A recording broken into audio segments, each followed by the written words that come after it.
Folder in my lap felt heavier than it should have. Just paper. Just copies of documents I'd already read 100 times. But sitting in that hallway outside Conference Room B at Hargrove and Associates, waiting to go in and watch my sister dismantle everything my mother had spent her life building, it felt like I was holding something that could either save me or bury me. I wasn't supposed to be there at all. That's what's strange about how this whole thing started. I wasn't summoned. I wasn't named in any filing. My sister had made sure of that. Let me back up. Before we get to that conference room, before we get to the moment that changed everything, I want to ask you something. Where are you right now? What time is it where you are? Drop it in the comments. I always love knowing who's out there listening, because what I'm about to tell you, I've never said out loud to anyone who wasn't already involved. And I think some of you are going to recognize pieces of this story in your own families, and I think that's exactly why I need to tell it. My sister's name is Cassandra. We call her Cassie, or at least we used to. She's 11 years older than me, which meant that by the time I was forming real memories, she was already a teenager, already the center of my parents' world in that specific way oldest children sometimes are. She got the good grades. She gave the speeches. She stood at every graduation, every ceremony, every family dinner with this particular kind of quiet authority that no one ever questioned. I used to think I admired her. It took me a long time to understand what I actually felt was something closer to fear. My mother worked as a hospital administrator for 31 years. She was meticulous, precise, the kind of woman who kept every receipt in labeled envelopes and reviewed her own medical bills line by line because she'd seen enough of the system to know better than to trust it blindly. She was also deeply private about money. She didn't talk about it at the dinner table. She didn't tell us what she earned or what she had saved. She just took care of things, quietly, the way she took care of everything. When she was diagnosed with early-stage Parkinson's 3 years ago, she started getting her affairs in order. That's the phrase she used, getting her affairs in order. She updated her will, established a healthcare directive, set up a trust. She told me about it in pieces, over phone calls that always seemed to end too quickly, like she was trying to give me information without turning it into something that felt like a goodbye. She told me that she had divided things fairly. That was the word she used. Fairly, not equally. She explained the difference once, carefully, the way she explained most things. Fairly meant accounting for what each of us had received over the years. The tuition my sister had gotten, the down payment assistance, the loan that was quietly forgiven after Cassie's first business failed. Fairly meant that I, who had taken out loans and built my own path without much cushion, would receive a somewhat larger share of what remained. I don't think she anticipated how Cassie would react to that. Actually, that's not true. I think my mother knew exactly how Cassie would react. I think that's why she never told her. The first I heard anything was wrong was a phone call from my mother's estate attorney, a man named Gerald, who had the careful, neutral voice of someone used to delivering information that lands like a grenade. He told me that my sister had filed a challenge to the will, that she was alleging our mother had been unduly influenced at the time of signing, that she had retained her own legal team. I remember sitting down on my kitchen floor after that call, not because I felt faint, just because my legs stopped working and the floor was there. I called my mother. She already knew. She sounded tired in a way that had nothing to do with her illness and everything to do with the specific exhaustion of being betrayed by someone you raised. She said, "I'm sorry, honey. I didn't want this to touch you." I said, "It's already touched me." There was a long pause, and then she said, "I know." The hearing was scheduled 6 weeks later. Not a full trial, a mediation session at the estate attorney's office required before anything could move to probate court. Gerald told me I didn't need to attend, that I wasn't technically a party to the proceedings at this stage, that the challenge was between Cassie's legal team and the estate itself. I went anyway. I want to be honest about why. It wasn't strategy. It wasn't because I had some plan. I went because I could not sit in my apartment and wait while my sister stood in her room and argued that our mother, a woman who had reviewed her own hospital billing statements line by line, a woman who had worked in healthcare administration for 3 decades, had somehow been too confused to know what she wanted to leave to her own children. I could not let that happen without being present. Even as a witness, even in a chair against the wall, I told Gerald I was coming. He sighed, but he didn't tell me to stay home. The conference room at Hargrove & Associates had that particular corporate stillness to it. Gray carpet, a long oval table, a window that looked out onto a parking garage. Cassie arrived with 2 attorneys. She wore a dark blazer and had her hair pinned back, and she looked, I remember thinking, like someone performing the role of a grieving daughter who had been wronged. She didn't look at me when she walked in. Her lead attorney was someone I didn't recognize. Polished 50s, the kind of man who adjusts his cuffs before he speaks. He introduced himself and immediately began laying out their position, that our mother's cognitive decline had begun earlier than the diagnosis indicated, that she had been isolated from family during the period when the will was amended, that there were grounds to question the validity of the document. Gerald pushed back calmly. He had been my mother's attorney for 9 years. He had sat across from her at this exact kind of table many times. He knew her, but Cassie's team had clearly done their homework, and they had something. They had a letter. It was presented in a sealed folder, like evidence in a television courtroom, which I thought was theatrical for a mediation session, but Cassie's attorney clearly understood the value of theater. He explained that they had obtained correspondence between my mother and a financial advisor. Correspondence that, he argued, suggested she had been coached on how to structure her estate documents in a way that disadvantaged my sister. I read it when Gerald slid it across to our side of the table. It was real. It was my mother's handwriting, her email address, but what Cassie's attorney was calling coaching was what I recognized immediately as my mother being thorough, asking questions, doing exactly what she'd always done her entire life with every important decision. The letter didn't show undue influence. It showed a woman who did her own research. But I also understood, sitting in that chair against the wall, that this was going to take time and money and stress that my mother didn't have. That Cassie knew this, that Cassie was counting on it.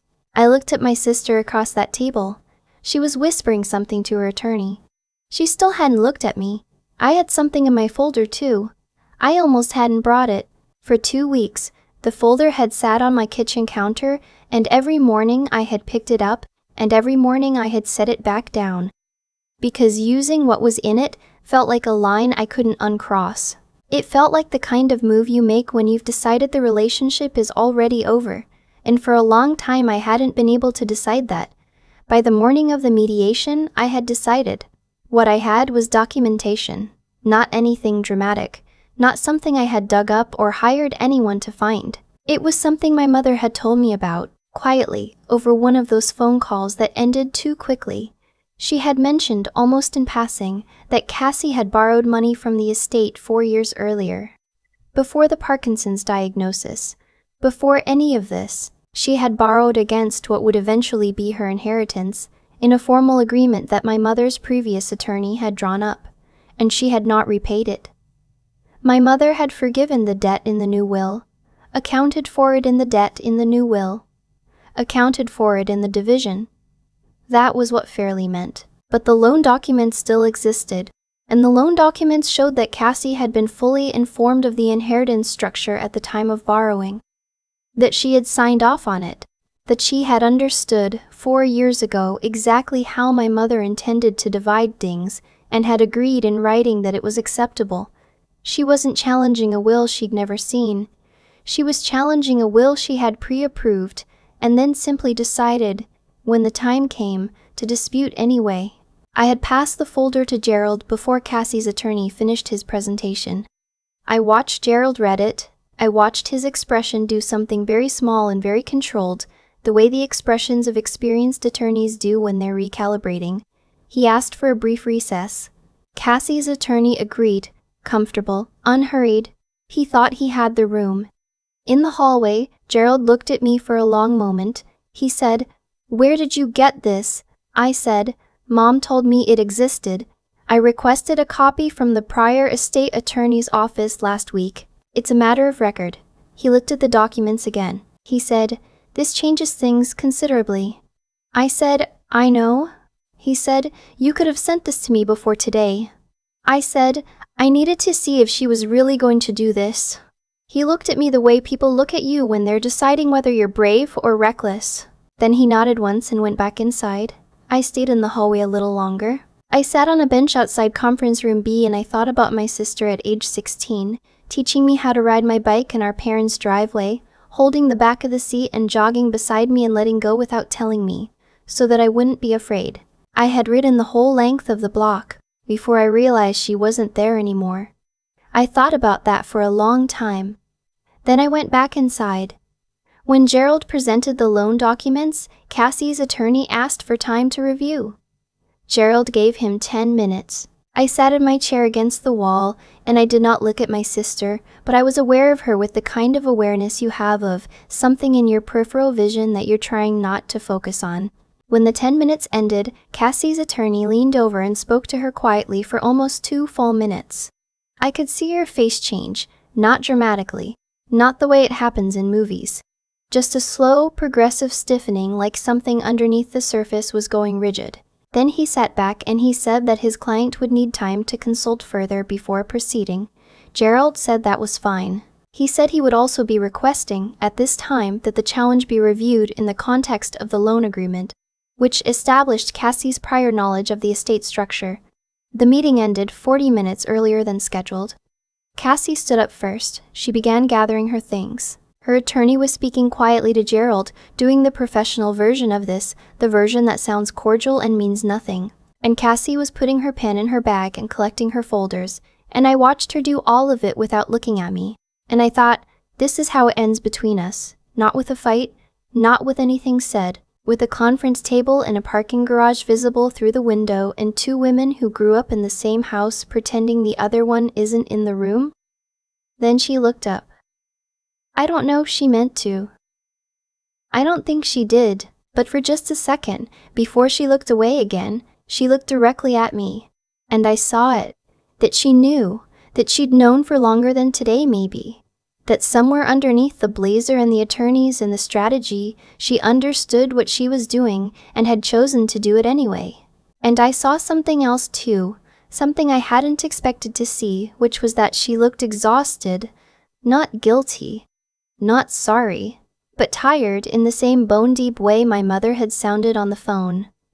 I don't know what that means. I spent a lot of time since then trying to figure out what to do with it. I didn't go to confront her in the parking lot. I didn't call her that night.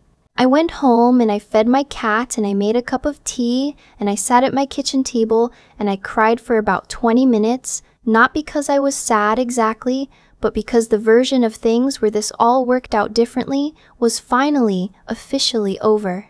And I had to grieve it even while I knew it had never really been possible.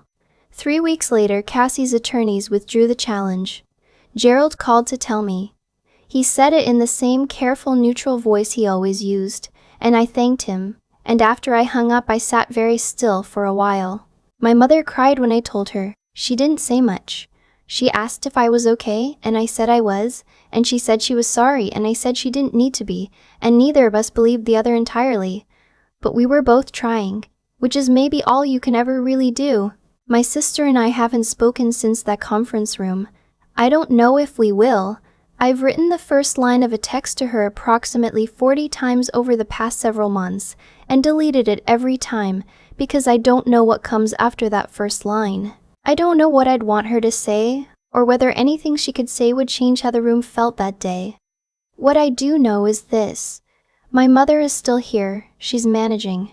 She has good days and harder ones, and on the good days she calls me in the evening and we talk about small things, a book she's reading, a neighbor's new dog, whether I've been eating enough vegetables, which I haven't. She doesn't bring up Cassie and I don't either.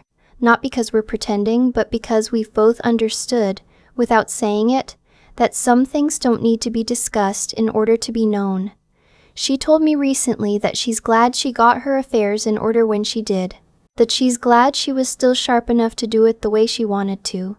She said it without bitterness. She said it the way she says most things, carefully, precisely, like someone who has spent her whole life knowing the difference between what matters and what doesn't. I think about that conference room sometimes, the gray carpet, the oval table, the window that looked out onto nothing, The moment Gerald read those documents and recalibrated, the moment my sister looked up and our eyes met for 1 second before she looked away, I think about the bike in the driveway, her hands letting go. I'm not sure what I'm supposed to feel about all of it.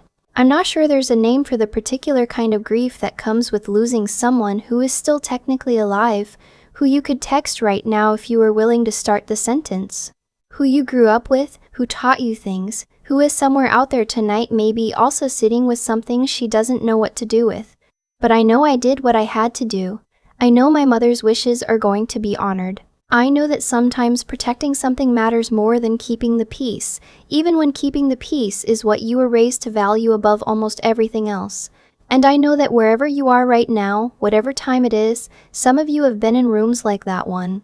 Some of you have sat across from someone you used to love and felt the specific quiet of understanding that things will never be what they were. If that's you, I see you. I really do.